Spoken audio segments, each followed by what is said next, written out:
তো কালকে রাতে আমি আমার গ্রামে এসেছিলাম, গ্রামের বাড়িতে কিছু কাজের জন্য। কালকে রাত হয়ে যাওয়ার কারণে আমি কালকে ব্লগটা করতে পারিনি, বাট আমি আজকে ব্লগ করছি আজকে দিনে। তো আমার বাড়ির যে আমি ছোট থেকে বড় হয়েছি, এখানে আশেপাশে জায়গা জমিপত্র সব দেখছো তোমরা, জায়গা জল, আমরা যারা শহরে দেখি সুইমিং পুল আর এখানে পুকুর, তো তোমাদের সব দেখানোর চেষ্টা করব। আর আমরা যেগুলো শহরে খাই রাইস, সেগুলো এখানে ধান বলে, আর ধানের গাছগুলো লাগানো হয়েছে, তোমাদেরকে দেখাবো। তো লাস্ট পর্যন্ত ব্লগটা দেখতে থাকো, আমাদের ব্লগটা আজকে খুব মজাদার হতে চলেছে। তো লাস্ট পর্যন্ত ভিডিও দেখতে থাকো। তো গাইস, আমি এখন বেলগাছ তলায় আছি। তো এখানে একটা পুকুর আছে, পুকুরটা খুবই সুন্দর। এখানে ছোটবেলা ভ্যাটের ফুল হতো খুব, তোমরা বুঝবে না, তোমরা পদ্মর ফুল তো বুঝবে, তো পদ্ম ফুলের মতোই একটা ফুল ভ্যাটের ফুল, তো এখানে খুব হতো, বাট এখন হয় না, জানি না কেন। তো এই যে এই পুকুরটা দেখো, এই যে এই পুকুরটা দেখো কত বড়। আমার এই জায়গাটা আগে খুব ভালো লাগতো, কত সুন্দর লাগতো।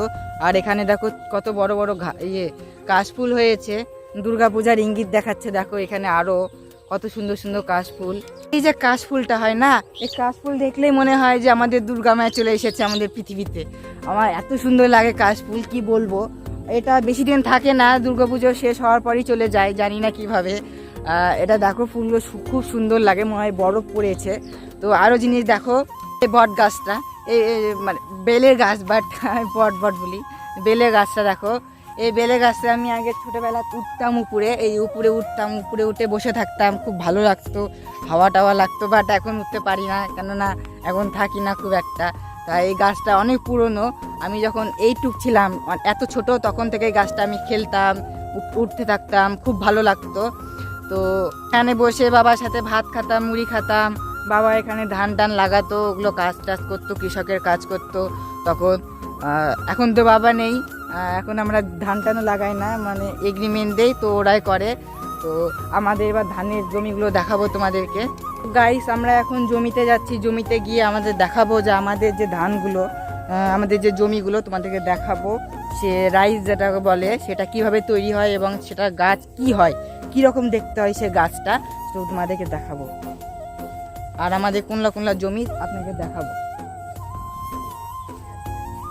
এই যে দেখো গাইস, এগুলো হচ্ছে রাইসের গাছ। দেখো, এটাকে বাংলায় আমাদের কৃষকরা ধান বলে, তোমরা কি বলো জানি না। এ দেখো, এটা গাছ গোটা, এগুলা সব ধান। এগুলো যখন পাকবে তখন এগুলোকে ভিজিয়ে শুকিয়ে, মানে অনেক রকম কাজ করে এগুলোকে মিলে পাঠানো হয়। তারপর এগুলো থেকে চাল বের করে এগুলোকে বিক্রি করা হয়, বিক্রি করে সেগুলো শহরে যায় এবং শহরের লোকরা খায়। আর ওই দিকে আমাদের জমি আছে, আমাদের জমিগুলো দেখাচ্ছি। এই জমিটা আমাদের, ওই জমিটা আমাদের, মানে এক লাইনে যতগুলো জমি আছে সব আমাদের, বাট লোক লাগিয়েছে, মানে আমরা করতে পারছি না এখন, তাই লোক লাগিয়েছে। বাট আমরা 50% ধান আমরা পাবো। তাদেরকে আরও দেখাবো, আমরা যেখানে শহরে সুইমিং পুলে স্নান করি, তো আমরা আগে এখানে গ্রামে পুকুরে স্নান করতাম, সেই পুকুরগুলো তোমাদেরকে দেখাবো। সে পুকুরগুলো খুবই, এখানে স্নান করতে যা মজা লাগতো, আর ছোটোবেলার কথা মনে পড়লে আজও খুব ভালো লাগে। তো দেখলে সব পরিবেশ। এবার চলো পুকুরের দিকটা যাওয়া যাক।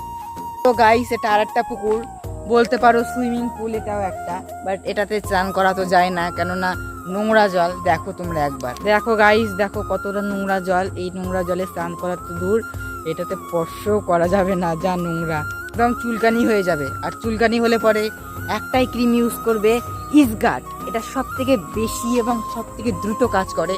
আমারও খুব একবার চুলকানি হয়েছিল, বাট ছেড়ে গেছে। গাইস, এখন আমরা বাসের দিকে যাচ্ছি, আমাদের বাঁশের গাছ আছে। তো বাঁশ বলতে যে বড় বড় বাড়িগুলো হয়, সে বাড়ির ছাদ পেটার সময় যখন ছাদ ডালাই দেয়, তখন যে বাঁশগুলো পোতা হয়, সে বাঁশগুলো এখানে আসে। তো বাঁশগুলো দেখাবো তোমাদেরকে, দাঁড়াও আমি চলে এসি, আর একটু পর দাঁড়াও। ওই যে ওই দিকটায় আসছে, এখন বাঁশের গাছের দিকে যাচ্ছি। এই দিকটা মানে খুবই জঙ্গলের মতোই দেখতে গেলে। এই যে গাইস, দেখো, এটা বাঁশের থোপ, এই বাঁশগুলো দিয়েই ছাদ ঢালাই দেওয়া হয়। তোমাদেরকে ভালো করে দেখাচ্ছি, দেখো এই যে এগুলো, দেখো কত লম্বা লম্বা, তোমরা হয়তো চিনতে পেরেছো। এগুলো ছাদ ঢালাইয়ের সময় ইউজ করা হয়। আর এগুলো গাছ এরকম হয়, এগুলোর এখন ছোট ছোট গাছ হয়নি, হলে দেখাতাম তোমাদেরকে। ছোট ছোট গাছ এই যে এইখানে হয়েছে, দেখো এই যে এই গাছটা, এটাই বড় হবে, এরকম এরকম বড় হয়ে এত লম্বা হয়ে যাবে, এত বড়। তবে এটা দিয়ে কাজ হবে। তো গাইস, এই দেখো আমাদের ধবলি। ধবলি এখন রেস্ট নিচ্ছে, এতক্ষণ ধরে ঘাস খেলো। দেখো আমাদের ধবলি।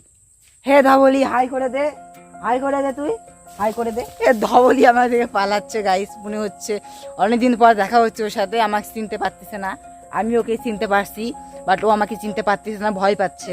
যেহেতু বাচ্চা ধবলি তো, ওই জন্য ওর নাম ধবলি। আর ওই মাঠে ঘাটে ঘাস খায় আর দুধ দেয়, ওর দুধগুলো খেতে খুব সুন্দর লাগে। তোমাদের কেমন লাগে কমেন্টে জানিয়ে দিও গাইস। এবার তোমাদেরকে দেখাবো যে ছাগল কীরকম হয় গ্রামের, আর ওরা কিভাবে খাওয়া দাওয়া করে, ওদের দেখতে কীরকম হয়, ওদের বাচ্চারা কীরকম দুধ খায় ওদের। তো দেখো দেখো এখানে একটা, ওখানে আরও আছে, ওইদিকে আরও আছে, এই যে এখানে একটা। তুই এখানে লুকিয়ে লুকিয়ে কি গাঁজা খাচ্ছিস? গাইস এখন গাঁজা খাচ্ছে, আর আমরা এখন দেখবো ওর গাঁজা খাওয়া। না না গাইস, ও পাতা খাচ্ছে, দেখো একবার, দেখো দেখো গাইস, পাতা খাচ্ছে। বাচ্চাদেরকে নিয়ে এই মহারানী এখানে আছে। হাই হাই বলে দে, হাই বলে দে, বন্ধুদেরকে হাই বলে দে। দেখো বন্ধুরা তোমাদেরকে হাই বলছে আর লাইক করতে বলছে। ভিডিওটাতে একটা এদের জন্য লাইক করে দিও। এবার আমি তোমাদেরকে দেখাবো হাঁস, হাঁস কীরকম হয়, আর হাঁসরা কোথায় কোথায় ঘুরে বেড়ায়, আর ওদের বাচ্চারা কীরকম হয়। বাচ্চারা মনে হচ্ছে নেই, বাট হাঁসই তোমাদেরকে দেখাবো। গাইস দেখো এখন হাঁসের কাছে নিয়ে যাচ্ছে, ওরা ভয় পাচ্ছে, তখন যাব। এই সাদাটা খুব সুন্দর দেখতে লাগছে, এই দেখো পালাচ্ছে। দেখো ওরা জলে থাকে সব সময়, জলে কাদাবালি খায়, এগুলো আমি জানি না ওরা এত জলে কি পায় এমন। দেখো কত সুন্দর লাগছে দৃশ্যটা। এই যেটা আমাদের সুরকারী ঠাকুরের মন্দির, সুরকারী ঠাকুর হয় শুনেছো তোমরা। এই দেখো এটা মন্দির হয়, এখানে পুজো এখনো হয় না, দেরি আছে পুজোর। পুজোর সময় তোমাদেরকে ভিডিও বানায় দেখাবো। ঠাকুরটা খুবই সুন্দর এবং ভালো। সো গাইজ, ভিডিওটি কেমন লেগেছে তোমাদেরকে কমেন্টে জানিয়ে দিও, আর একটা লাইক করে দিও, আর আমাদের চ্যানেলে নতুন এসে থাকলে একটা সাবস্ক্রাইব করে দিও। Bye bye.